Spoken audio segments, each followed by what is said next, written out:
Today I'm harvesting one of my favorite herbs in the entire world, basil. And basil is an herb that a lot of people overlook. A lot of people think of this one as just a culinary herb, something to cook with. But basil is good for so much more than pesto. In fact, it's so medicinal that I use basil every single day. If I only take one herb, it will always be basil. And so today I want to tell you a little bit about this plant and why it's so wonderful to use. So today I want to tell you about basil and the many ways that you can use it for health and wellness in your home and family. So who should take basil? Well, most people. It's good for so many different things, but one of the main reasons to take basil is for digestive support. Basil is so good for the gut and for the microbiome. If you struggle with digestive upset, if you have heartburn, if you are dealing with ongoing problems with your stomach, basil is going to be your friend. Now for me, I've told you a lot of my health story, how I dealt with Lyme disease and infertility and autoimmune problems. And through herbs, I've been able to heal the vast majority of my health issues. But the one thing that I still battle and struggle with is diverticulitis. And so diverticulitis is a structural problem. It is a change that happens in the actual shape of your colon. And because of that, it's not something you can completely reverse. Once you have diverticulosis, you will always be at risk to develop diverticulitis, which is when you get an inflammation or an infection around those little pockets in your colon. And that happened to me earlier this year for the first time in my life. I had a massive diverticulitis flare-up and I had to change my diet. I had to break up with eating nuts and seeds and things like skins on my tomatoes. And I needed to find some ways to cope, some things that could help. And basil, turns out, has been my best friend. And with basil, you know, I didn't actually realize that it was helping with my stomach at first. I just knew I was craving it and I was putting basil on everything. As a matter of fact, a couple months ago, Josh was like, is there a reason that like every dish that you cook tastes like basil these days? And I stopped and I thought about it and I was like, why am I so drawn to basil all of a sudden? And so I kind of pulled back out some of my books and I started reading. And I was like, it's because my body's craving what it needs, because basil can really help heal the gut. It's also really good if you bruise easily. It is high in a lot of minerals and nutrients that can help rebuild your system. Basil is also really good for ligaments and tendons. So like if you have tendinitis, if you deal with tennis elbow, if you ever have like a torn ligament issue, basil is going to be a friend to you. And there are lots of ways that you can use it. And you can tell this basil right here is starting to flower and go to seed. And that's totally okay. We can use the flowers too. But you can take basil as a tea, you can do it as a tincture, or you can just cook with it. But just use it in all the ways. And it will start to improve your health over time, you'll notice. My favorite way to use basil is probably the simplest way, and I like to make a sun tea out of it. So that's what we're going to do today. We're going to take some of this beautiful basil inside and we're going to brew a sun tea together. And then I'm going to take the extra and put it in my freeze dryer to preserve it. So let's gather this up. This is Genovese basil. It's a sweet Italian basil, but I'm also going to grab a few other varieties while we're out here. So let's head to the other part of the garden and grab a different type of basil to add with this.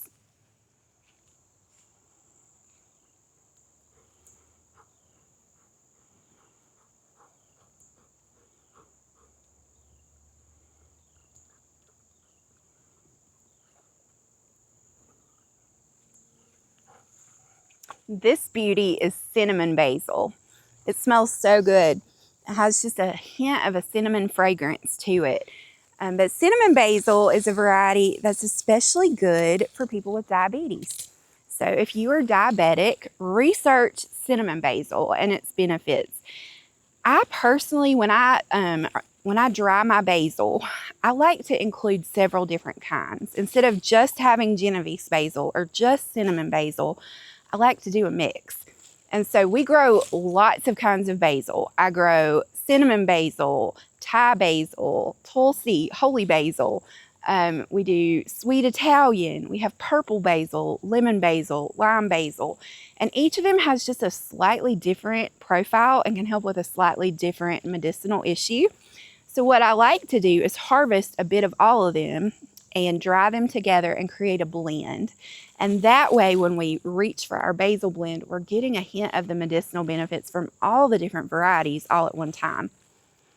Another little hint for you, basil of any kind is a great bug repellent. So it's good in the garden because it's going to keep off the aphids and squash bugs and things we're dealing with. But it's also good on the porch because it repels mosquitoes. So you might want to grow basil in containers just to keep on your patio or your porch to keep the bugs away. You could even kind of create a basil tea by soaking some of the leaves or flowers in water and then spray that on you as a bug spray. And it works beautifully. So let's grab some cinnamon basil and add this to our basket too.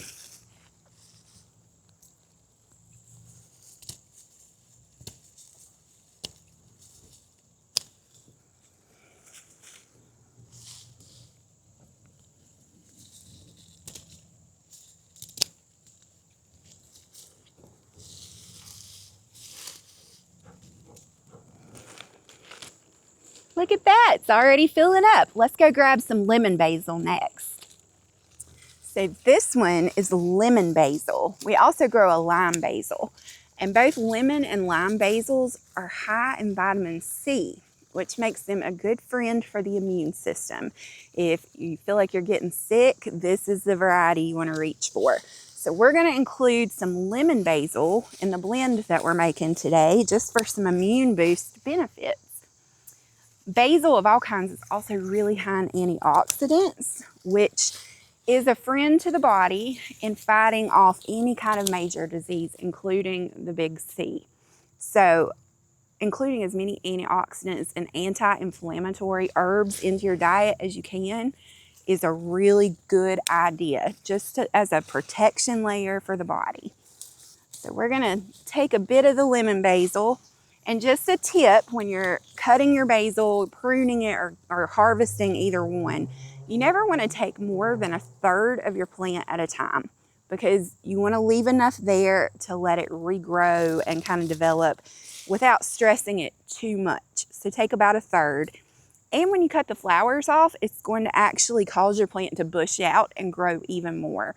And here where I live, we can usually keep our basil growing until late October, early November, whenever our first frost rolls in. So this one's a good friend to have, and it helps with so many things. But there's one more type of basil I want to add to our blend. So let's head to the other side of the garden. So our final basil variety that we're going to add to this blend is Thai basil.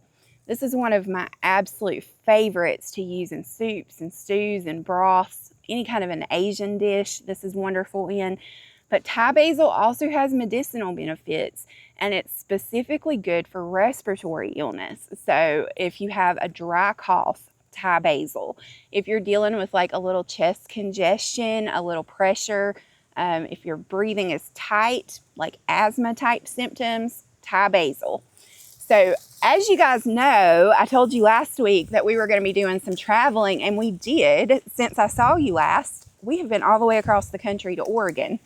And we're going to do a little video for you and tell you about our trip soon. But because we've been traveling and on airplanes, it's super important for me to support my immune system right now. So I'm adding Thai basil as a preventative just for the respiratory and immune boost benefits. So this is the last handful we're going to add to our blend. We're going to take all of this inside and we're going to start drying it. So let's head inside. All right, let's make something with all this pretty basil. So the first thing we're going to make is a sun tea. Now this is personally my favorite way to take basil. And it's so easy. You just need water and basil and a jar. So I have a 1/2 gallon jar here so we can make a pretty big batch of this. And now remember, we've harvested multiple different kinds of basil here. So I'm going to try to get a little bit of all of it as we go. So we'll start with some Thai basil. And we're just going to take, you can use flowers or leaves here. And we're going to put them right down in the jar. Okay. And then I also have some trays here for my freeze dryer. And we're going to freeze dry what we don't put in the tea. So as I work down through the layers of different varieties, we're going to add some to each. Some to our tea jar and some to our freeze dryer trays. So the reason that I choose to freeze dry my basil is because the finished product is so much better, you guys. For years, I would tie my basil in bundles. And so I would get a little bundle just like this, turn it upside down, and I would take some twine and I would just tie it together, and then I would hang it in windows upside down just like this and let it air dry. There's absolutely nothing wrong with that. You can dry your herbs that way and it will work beautifully. But I bought a freeze dryer. It was sort of a bucket list purchase. We saved up for it. It's a big appliance, but it's so wonderful for long-term food preservation. So we bought one for our vegetables, and I thought, why not just run some herbs and see what happens? I wanted to see what the finished product would be like. It is a night and day difference compared to the herbs that I'm hanging to dry. They retain more of their original color. They keep more of their scent, more of their flavor. And it's because it's flash freezing them, and then to dry, it does it through a vacuum seal. And so you're not losing any of the medicinal benefits to heat. And even in a dehydrator or at room temperature, you're exposing your plants to heat. And so you are going to lose some of the medicinal constituents of them.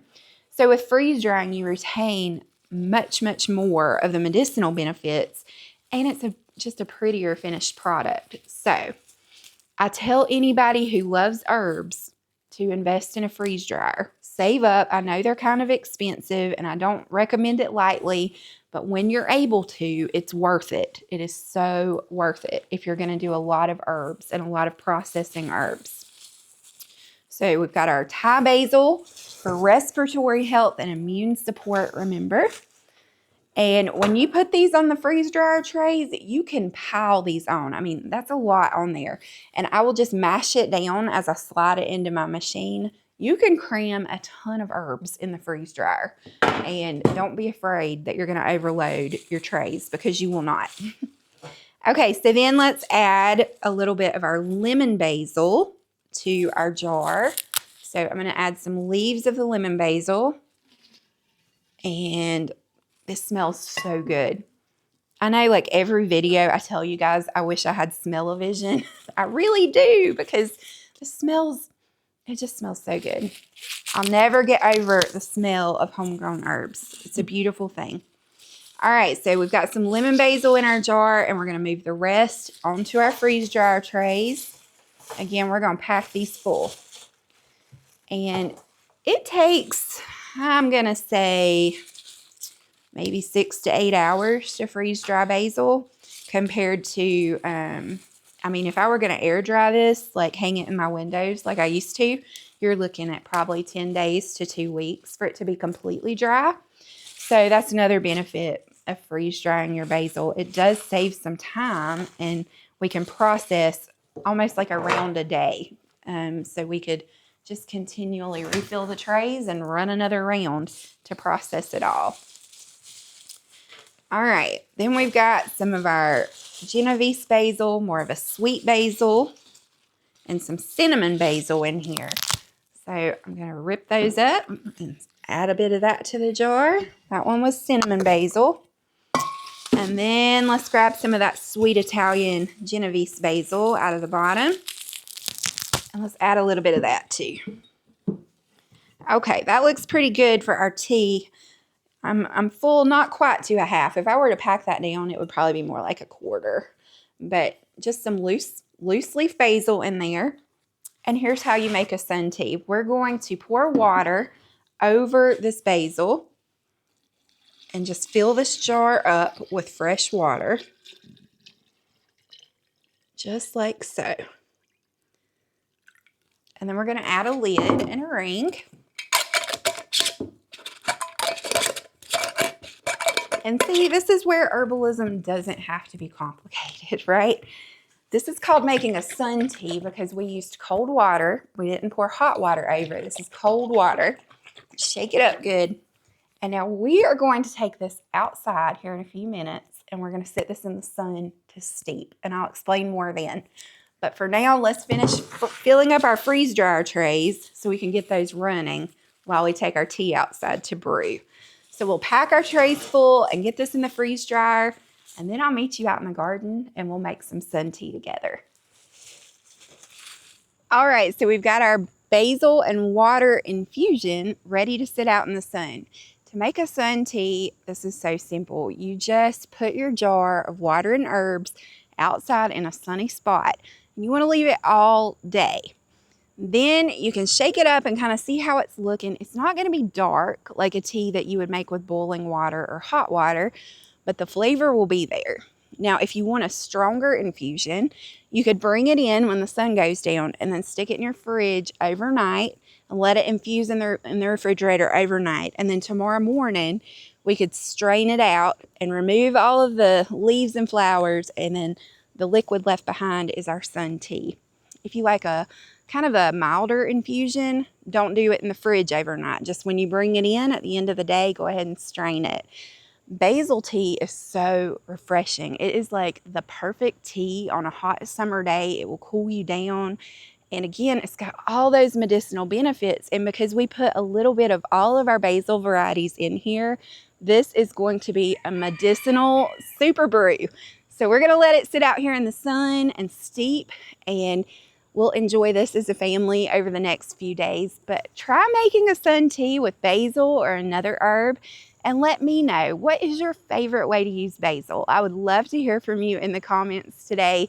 Tell me what kind of basil you grow and how you like to use it. And most importantly, remember, every herb is a gift from God, and He gives us everything our bodies need for health and wellness. We just have to study the land and learn how to use what He gives us. So learn to use basil, and let's be grateful for a kind and loving Father who gives us the plants we need to heal. Happy gardening!